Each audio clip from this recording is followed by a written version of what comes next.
Hello Tamers, and welcome to this Medusamon deck profile. My name is Regina or Regigglypuff, and I know we're getting EX11 in a couple of weeks, but I liked BT24 a lot from Medusamon, so we decided to build a deck for it anyway, and this is the result. I'm so excited for this. As always, thank you for joining me, and here we go. Now we're going to start off with the eggs. The eggs we're only running 4 of, and it's only the Gigimon from BT21.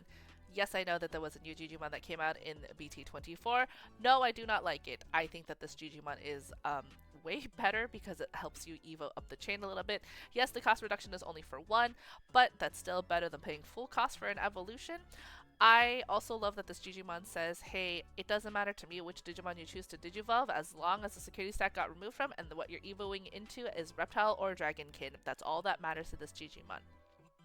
As a quick aside, I would like to point out that if you are new to running Medusamon effects or that you're new to anything that has to do with when security is removed from, the way that it works is if it is an option card or a tamer card, those effects do have to fully resolve first before you can activate anything like Gigimon or like the inherits for the Medusamon line, which is the when opponent security stack is removed from, you gain a memory.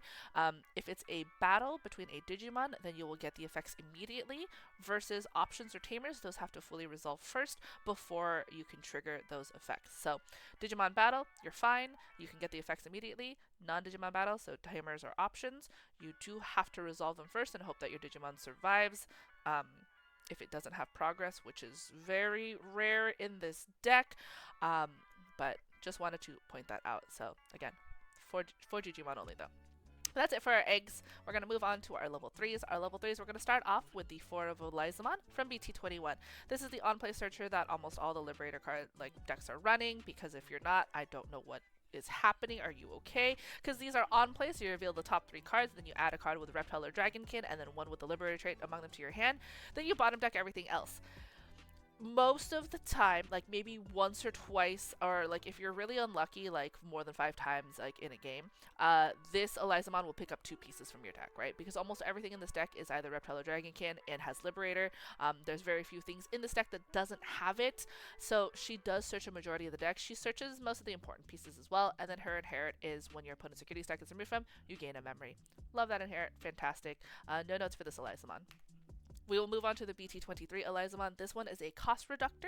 So when you would evo into something that has Reptile or Dragonkin, you reduce the evo cost by 1. And I like this one because it means you can be a little bit more memory efficient with some things. So you can go into a level 4 for 1, and then you can net back that memory. Usually if you go into the right level 4, but the difference here is that this Digimon actually has a plus 2k DP inherit, which makes it a little bit more awkward. I think if they had made this one a your opponent's security stack is removed from gain 1 memory inherit, I think this card would actually be really, really busted. It'd be so good because it does everything that you want it to. It basically nets you back like that free. It makes your evolutions for free in some certain cases, which is actually insane. The DP boost matters sometimes. I don't think I've ever had it actually be super crucial and important. I'm going to be proven wrong as soon as I say that in one of my matches. Just watch it happen.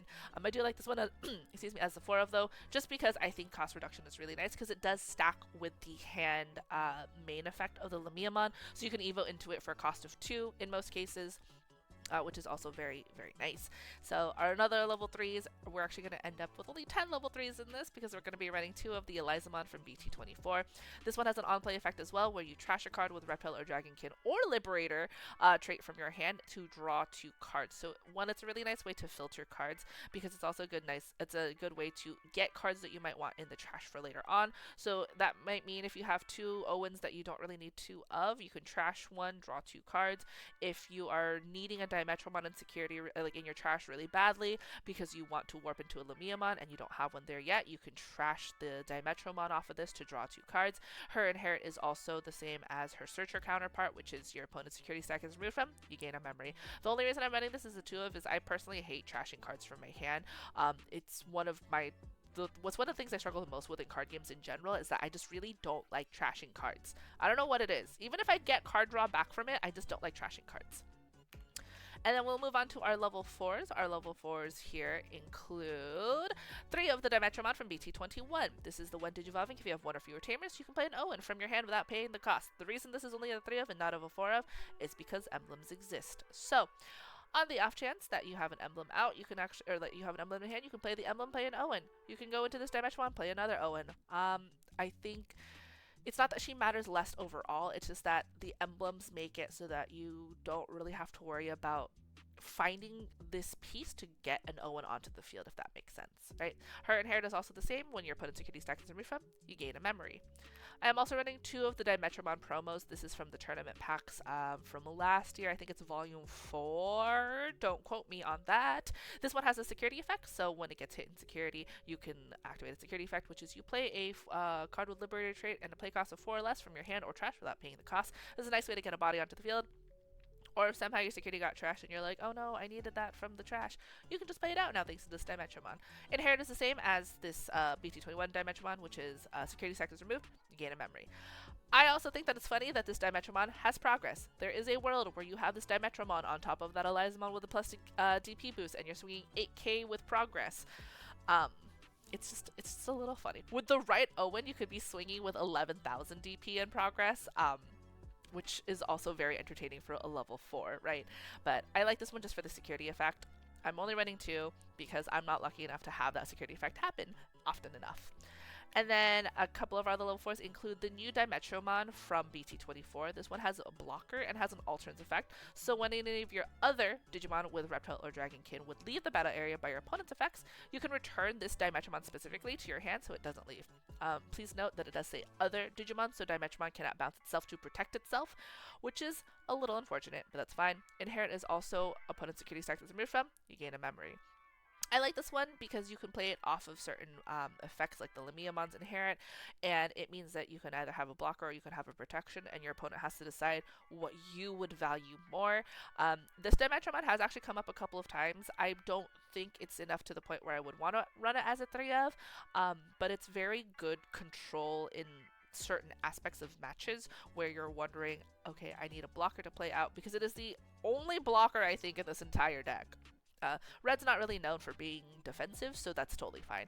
And then the last of our level 4s is going to be the Cyclonemon from this set. This is the BT24 Cyclonemon. I'm running this as a 2 of. This one has Rush and this one has Raid. It is also one of the Digimon that potentially couldn't be searchable because it doesn't have Liberator on here, but it does have Dragonkin, which is the important part. Now, this Cyclonemon having Rush is actually the most important part of this. Raid is cool. I don't know that we love the Raid as much as we love the Rush, because the Rush means you can play this off a Lamiamon inherit, and you can swing for game with the right Owen on the field. It's very funny. You could technically replace this with the Cyclonemon that was in the deck before, which is the Security Cyclonemon, which is on play. You delete something 4k DP or less. Or it's either 4k or 3k DP. It's been a while, and I already cut it from the deck. I didn't even look at it. I was just like, nope, I'm cutting this out.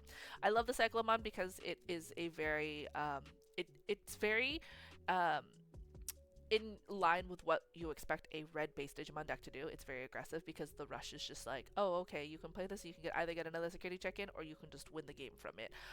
Again, it is as a 2 of because the inherit is fine, and it's sort of a cheeky way to win at the end. If you have to evo into the Cyclonemon in the back, I'm so very sorry. Our level 5s. Okay. We're only running 2 types of level 5s here, and they are both Lamiamons. The first one is obviously going to be the BT24 Lamiamon. You're running this at a 4 of. If you're not running it at a 4 of, we need to talk. I am a firm believer that this should never go below a 4 of in this deck because its effect is so good. The only downside to it, and the only reason that they didn't give it to it so it wouldn't be the most busted card ever, is because it doesn't have progress, which is fine. We're okay with that. This Lamiamon is what makes or break this deck, I think. Like, if you have this Lamiamon and you can evolve into it in the back, 9 times out of 10, you're fine, and you probably have a very high chance of winning on that turn that you promote this Lamiamon. This Lamiamon is a when Digivolving and when attacking effect. Your opponent places 1 card from their hand as their bottom security card, then trash their top security card. It's what Cyberdramon used to do. Rip Cyberdramon in this deck. I love Cyberdramon. I would love to put it back in this deck, but I don't know if I can justify it quite yet. It also is the hand main effect, where if you have an Owen on the field, you can place a Dimetromon from your trash as any of your Elizamon's bottom Digivolution card, and then it can evo into this card for a cost of 3, ignoring Digivolution requirements. I think this card is just insanely powerful in this deck, right? It just helps facilitate so many things because you don't have to worry about digivolving in the back because it's a when attacking effect, and it will actually force your opponent to trash their security, which means that you will be able to get the effects of like the Gigimon. Like you can stack this with a when digivolving effect with the new Owen, so that way you can get that to happen, and then you can start, doing your emblem stuff. There's a lot of really fun shenanigans that you can get with this deck. And then the other level 5 that I'm running in here is actually 3 of the Lamiamon from BT21. This one was a little bit rougher because I was actually not a huge fan of this originally as well in the original build, because it just felt really awkward in the deck. There was other dragon kids that were kind of funny. If you were looking at some OTK builds, some of them were running Elizamons in place of this, and then they were running Cyberdramons. Lamiamons felt like the easiest to cut in those older versions of the deck, but the reason I'm running this as a 3 of in this deck as well is because it's a good it is a way for Striakomon to warp into, because it requires a Lamiamon. It does have progress, which is neat. Its effect is, your turn when any of your reptile or dragonkin trait, their attack targets get changed, so they get blocked or you raid. Then you trash your opponent's top security card. So the trashing is neat. I love when we trash cards because we very, very rarely have to worry about effects activating. Since they are trashed, I am looking at you, Amethyst Mandala. But for me, the nice thing about both of these inherits is that when your opponent's security stack is removed from, you can play a 5k DP or lower reptile or dragonkin trait Digimon from your hand without paying the cost. Please note that it is all turns, which means that if you play against a Jupitermon and then this survives with the inherit, you can play out a Digimon if you would like to. It's kind of fun. Again, the reason I'm only running Lamiamons in this deck is because the Striakomons can warp on top of them, and for me that is a little bit more valuable than maybe getting something like a Cyberdramon back into this deck, as much as I love Cyberdramon. So again though, 4 of the BT24 Lamiamon is the crux of your entire game plan in this deck, and it is so insane how often you look at your hand and go, I wish you were the other Lamiamon if you have the BT21 in your hand and you want it to be the BT24. It's fascinating. That is it for our 5s, because we're now going to our 6s. We are running a 4 of the new BT24 Medusamon. I am a firm believer now. I was a little bit hesitant of running this at 4, but after playing a couple games with it, it's very, very good. First off, it evos for 3, which is neat because the original Medusamon evos for 4. It has raid, progress, and piercing. Piercing is nice in this one. The progress is, of course, is great. Raid is fine. I feel like we raid less and less in decks lately for some reason, but when digivolving, you delete one of your opponent's lowest DP Digimon, and then you return 2 cards from their trash to the bottom of the deck, and they play out 2 petrification tokens, and then afterwards, this Digimon gets plus 2k DP for each of your opponent's Digimon until their turn ends. So, quick note that is very important, you do have to return 2 cards from the trash to the bottom of the deck to play out the tokens. The craziest thing about this is the fact that you can return stuff, because you can return Tumblemons for Pyramides and don't have to worry about them gaining that insane memory loop, because 9 times out of 10 they need 2 Tumblemons in trash to like really get going with their closes. And then purple decks, oh, you just look at the cards that say trash or things that care about being in trash and you go, cool, bottom deck those for me too, please. But again, importantly, you do have the bottom deck too to get the petrification tokens onto their field. Generally, this usually means you'll get about a 4k DP boost until the end of your opponent's turn, so 15k on a level 6 is pretty nice. But because it's for this specific Digimon, when you evo into a Striakomon, the Striakomon also gets that boost, so it's a pretty beefy blocker to not have to worry about for your opponent. I am liking it a little bit more and more the more I play this Medusamon, but I am still running one of the Medusamon from BT21. And the reason why is very, very shallow and very vain. We finally got the Chinese exclusive arts for the Medusamon with the dash packs from BT24, and I love them. The new debugger set also came with the Medusamon from BT21, and I love her. So I just wanted to use the pretty arts. Like, if you have not seen this BT21 Medusa, like the Chinese exclusive art in person, you are so missing out. It is genuinely so pretty and so gorgeous. Like, look at this art. It's so cool. I chose this art specifically because I love this one and because I have it in my deck. Still great. It does evo for 4, which is a little bit tough, but it also does have security attack +1. So if you swing with a level 5 and you are able to evo into it in the mid check, then you are able to get that extra check from the security one. It also does have the one digivolving and end of attack where you can delete an opponent's Digimon. And then all turns when any of your opponent's Digimon are deleted or security seconds removed from, they play out a petrification token. So there are some cases where it's technically like a weird version of 3 checks, because you get the initial check with a level 5, you evo into this, you get the second check, you play like a petrification token, the petrification token gets deleted at the end of attack, then you trash. So there are some ways where, like, you know, this becomes like 3 checks in 1. I really just wanted to use the pretty art, guys. Like, that's it. And then the last level 6, which is actually the one that I'm considering cutting to replace for a different card in the deck, is Medieval Gallantmon. I needed a spot because I was struggling to figure out what to put in the deck. So Medieval Gallantmon is just sort of one of those, yeah, we'll just throw it in there. It is kind of funny because the Lamiamon in here is, if you know, you can play out a body, so if you evo this on top of a Lamiamon and your opponent's security set gets removed from because you're playing against Jupitermon for some reason, then you can play a body out with this and then activate Medieval Gallantmon to like pop whatever body they have before they go into decode stuff. This is of course assuming that you are still at least alive by the end of all their effect resolutions. I just find that Medieval Gallantmon's just neat to have because you can also delete their petrification tokens, you can swing into them, you can alliance into stuff. Like, it's pretty neat, honestly. You can technically, I think, suspend your opponent's Digimon for this, because on their turn, the petrification tokens can't suspend, but that doesn't mean you can't do it, so it's pretty fun. Again, though, it might get cut. We'll see after further testing. I think in EX11, this is probably one of the first cuts I'm going to make, though, so as much as I love Medigal, I don't know if it has that much of a place in the Medusamon deck. But we're going to go into the level 7s. We're only running one level 7. It's Cyclonemon. Who would have guessed this? Cyclonemon is the BT24 SR for Medusamon. This is her level 7. If you have read the webtoon, congratulations, you're super cool. If you haven't read the webtoon yet, don't worry, you should go read it right now, it's great. This is also a Holy Keywords Batman card. It's got Progress Piercing, Blocker, and Armor Purge. I remember when they first revealed this card, I went, why does it have Armor Purge? That's so silly. I love that. I think it's great. It's honestly like super fantastic. So like the other level 7s for the Liberator cards, this can evo on top of the level 5 as long as you have the corresponding Tamer for a cost of 6. If you have the emblems, this is a cost of 3.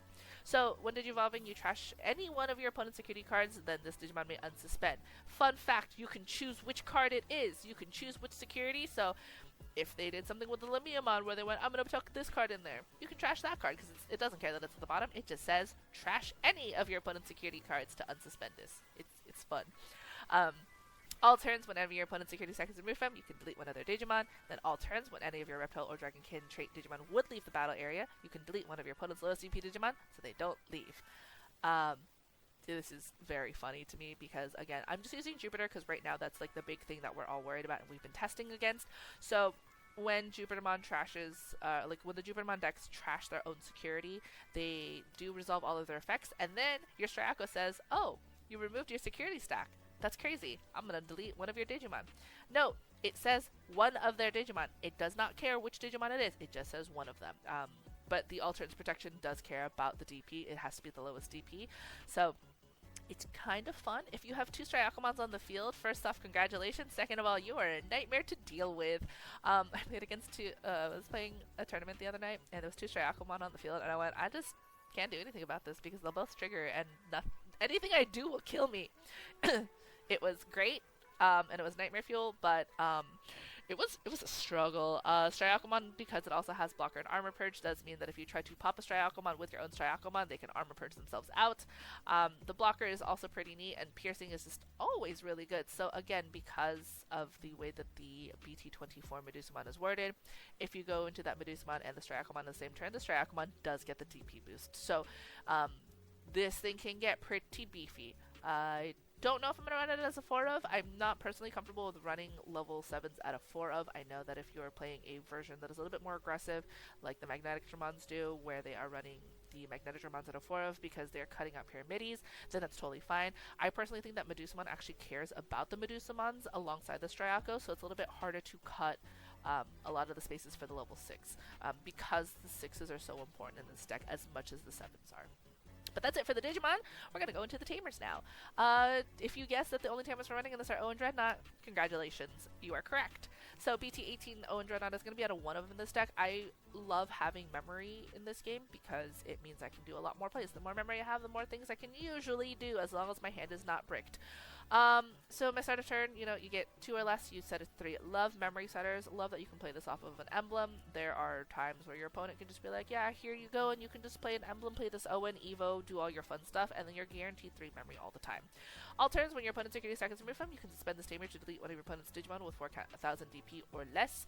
So you can use it to pop tokens, petrification tokens, you can use it to pop floodgates. I think those are running around a little bit less though, so it is also a semi-easy way to suspend an Owen. It does require a security check. I just personally like it for the memory because I really value having guaranteed 3 memory. This is also why it's a one-of, because if I see it, cool. If I don't see it, I'm not super caught up about it. I'm running 3 of the Owen from BT21. This is a start of your main phase. If your opponent has a Digimon, you gain a memory, and then end of your turn, you suspend it to give one of your Digimon with Reptile or Dragon King piercing, and then they attack. Please note that it says then that Digimon attacks, so you are forced to attack if you suspend this Owen. As long as it's able to attack, so if it doesn't have rush and you play it off of something, it can't attack. So this is why the Cyclonemon is really funny, because if you pass the turn, get rid of all the security and go, oh no, I don't have anything else to do. Haha, the Lamiamon will trigger, you can play the Cyclonemon can swing for game. Barring you hitting something crazy that deletes it, right? I really like this Owen. I think 3 of is nice in this one. I don't think that I would ever go to 4 of, because the end of your turn is kind of redundant at a certain point because you only get the 1 end of turn. However, we are also running a 3 of the new Owen Dreadnought. This is the BT24 one. This, like the other Liberators that are new Liberator Tamer cards, are start of your main phase. Return this Tamer to the bottom of the deck. You can play an Owen from your hand without paying the cost. Then if you don't have an Elizamon, you can play an Elizamon from your trash without paying the cost. More importantly, it's your turn is when any of your Digimon evolve into a Reptile or Dragonkin, you can suspend this Tamer, and then it gets plus 3k for the turn, then it may attack. It doesn't have to. This Owen actually helps trigger emblems a little bit easier because it's the one Digivolving effect for it. I think it's been very, very rare that I've actually bottom decked this Owen for the start of main phase trigger. I just don't see a need for it because getting the chance to suspend this off of an evolution is a little bit more valuable. And not being forced to attack is really nice. It's just the it may attack, which is really nice. The plus 3 KDP is also a good cherry on top. Again, that means the Dimetro stack I was talking about earlier could possibly be an 11k swing, which is funnier because it has progress. But I like this Owen a lot. This might be an Owen that I would go for of. For me, the reason I'm not is it doesn't have any extra memory gain, so it makes it a little bit tougher to do like long-term plays, especially if you don't have the right inherits on your Medusamon stack where you get back that memory. So still love it, just don't know if I love it enough out of 4 of. Now we're going to move on to our options. Hey, look at that, Crimson Blaze, and this card just will not go away. It's BT8 Crimson Blaze. So you reduce the cost of this card for each of your opponent's Digimon in play. If they have petrification tokens, it already costs 1 less. That's fantastic. And then you delete all their 6k DP or less Digimon, then they can't play Digimon by effects until the end of their next turn, which is really fun because this means that you can guarantee that you trash all their petrification tokens, and then this actually puts a stop to a lot of really good decks out there right now. Most importantly, or more notably, the Hoodimon looped deck, because this means that they cannot play their Digimon off of Hoodimon stuff, so they can play the Chitoses. Chitoses can't play out a Digimon because it's played out by an effect. It also means that because of the way that it is like the game interacts, when they try to do the Erica suspension to play a Digimon in the breeding area, the empty breeding area, it will not work.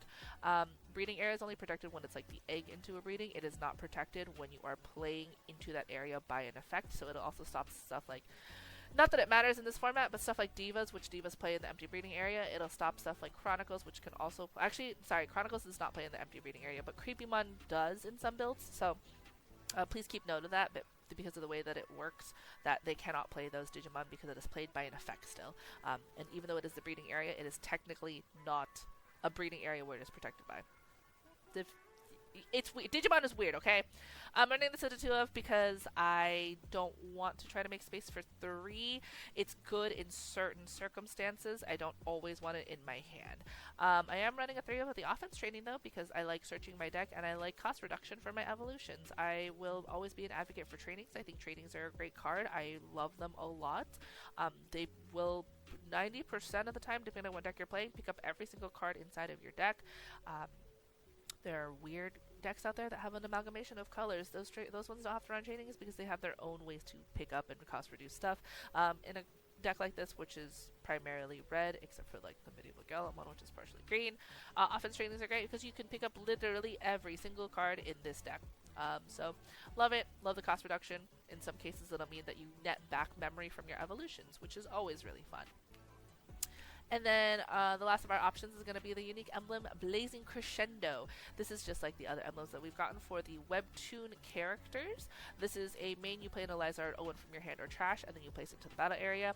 So your turn, when any of your Owen are suspended, you delay it, so you can evo into a reptile or dragonkin with the Liberator trait as well, with a cost reduced by 3. So it makes a lot of your evolutions potentially for free, but it also makes your warp a 3 cost, or it can make your evo from Medusa to Striaco, I think like 1 cost is what it is. Great card. You can play stuff from your trash, you can loop your searchers, and the reason I'm not running as a 3 of is because for some reason I just feel like emblems don't always need to be a 4, because at a certain point they just sit there and then they just don't really do anything. The delay is fine. For me, having played with this deck a couple times, I personally don't feel the need for 4 emblems. That might change in EX11. Again, I haven't had a chance to look at it. I am in deep practice session for last chance qualifiers for nationals. It is in 2 weeks, and I am stressed beyond belief, folks. But the unique emblem here is only at a 3 of as of right now. We will see how I feel about it after EX11 comes out. But that's it. That is the deck. I am a huge fan of like the way that this deck plays now. I was always a fan of it, right? I think it's just a really funny like sort of list. I think it actually is a very strong contender in this current meta that we have for BT24. There are moments where if you are playing against a Medusamon player, if they have like a pretty decent setup, you're just dead on that turn. There's like nothing you can do about it, right? Like unless your deck is running security bombs, there's not much that can really happen. They have to not be able to have a finisher to be able to give you a chance, and even then that's really difficult once they have Striakomon on the field. So I personally have been having a lot of fun with this deck. It is actually one of the deck contenders that I am thinking of bringing with me to nationals. I am not 100% sure yet. We'll see. In the meantime, it's been one of my favorite decks to play, and I'm so looking forward to EX11 to see how much scarier this deck can get. But if you made it this far, thank you so much, and I hope you have fun with Medusamon, or let me know your thoughts on like the other versions of this deck. I always love hearing how people build decks because I love like hearing how people think about deck building and about how they play, because again, I build these decks based off of like the way that my locals are, and so for me this also feels like the most comfortable way that I play with this. But yeah, it's been a pretty neat deck, so let me know your thoughts, and thanks again for watching. So bye bye.